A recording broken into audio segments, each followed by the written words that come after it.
اس پاکستان میں بیرون ملک رہنے والے جو ہمارے طبقہ فکر ہیں، مختلف شعبہ زندگی، ان میں امیر لوگ بھی ہیں۔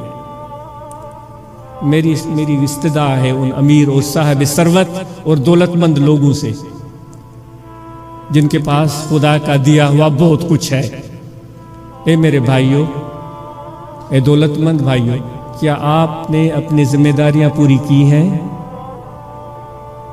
پوچھ لیں آپ سے، اپنے آپ سے پوچھ لیں، کیا آپ نے اپنی ذمہ داریاں پوری کی ہیں کہ کل روز قیامت خدا کے سامنے ہمیں پیش ہونا ہے؟ ہم سے پوچھا جائے گا کہ ضرورت مندوں کی ضرورت کو پورے کرنے کے بجائے تم تو اپنی تجوریاں بھرتے رہے، تم تو اپنی جیبیں ہی بھرتے رہے، اور بڑا احسان کر دیا اس امیر اور سیٹھ نے، بڑا احسان کر دیا تو بھائی ایک زوردار عمرہ کر دیا، عمرے پہ عمرہ، پھر اس پر عمرہ، پھر اس پر عمرہ، پھر اس پر عمرہ، 1 حج، 2 حج، 10 حج، 15، 20 حج بے شک کریں۔ میں آپ سے پوچھتا ہوں کہ یا کرنے کے بعد آپ سمجھتے ہیں کہ آپ کی ذمہ داریاں پوری ہو گئیں؟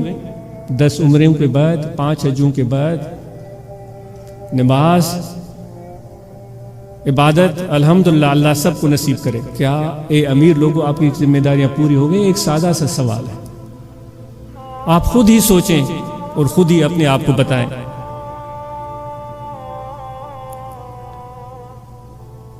اگر آپ اور ہم مل جل کر کچھ اس خطے میں بسنے والے لوگوں کے لیے مل جل کر سکتے ہیں تو ضرور ہمیں کرنا چاہیے، کسی کا انتظار نہیں کرنا چاہیے۔ گورنمنٹ ملازمین، تجارت پیشہ، حکمرانوں سے، بیوروکریٹ سے سوال ہے کہ کیا آپ ماشاءاللہ آج کل مسجدیں میں جائیں تو جمعہ نماز پڑھنے کے لیے تو اندر جگہ ہی نہیں ملتی، روڈوں پر پڑھتے ہیں، روڈ بھر جاتے ہیں، ٹریفک بلاک ہو جاتی ہے، الحمدللہ ماشاءاللہ، لیکن اس میں ماشاءاللہ آفیسیں بند ہو جاتی ہیں، بڑی اچھی بات ہے۔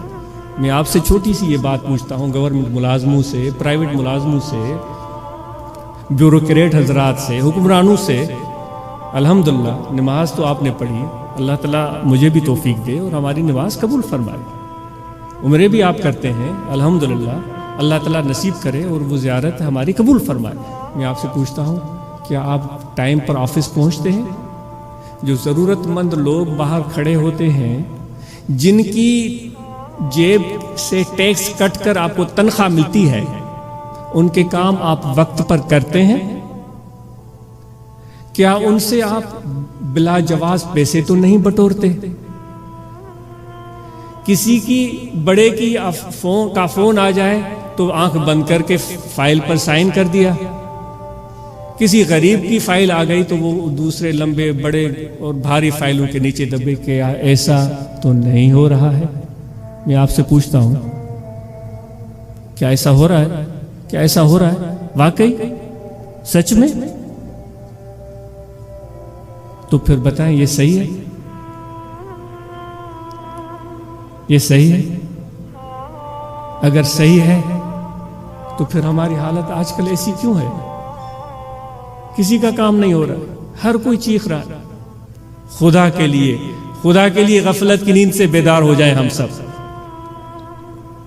حج پر جائیں لیکن پہلے اپنے آفس کے کام مکمل کر کے پھر جائیں، ضرورت مند لوگوں کے کام کر کے پھر جائیں۔ ایسا تو نہیں کسی کی پینشن پھنسی ہوئی ہے، اس کی بچی کی شادی رکی ہوئی ہے، اس کی جان سولی پہ اٹکی ہوئی ہے اور تمہیں عمرے کی پڑی ہوئی ہے۔ کس منہ سے جاؤ گے حضور علیہ السلام کی بارگاہ میں کہ ایک غریب کی زندگی کو عذاب میں ڈال کر، ایک حضور کے امتی کی زندگی کو عذاب میں ڈال کر تم عمرے پر چلے ہو، تمہارے ایک سائن کی وجہ سے اس بیچارے کے پیسے اٹکے ہوئے؟ آپ خود سوچیں، دست گزارش ہے۔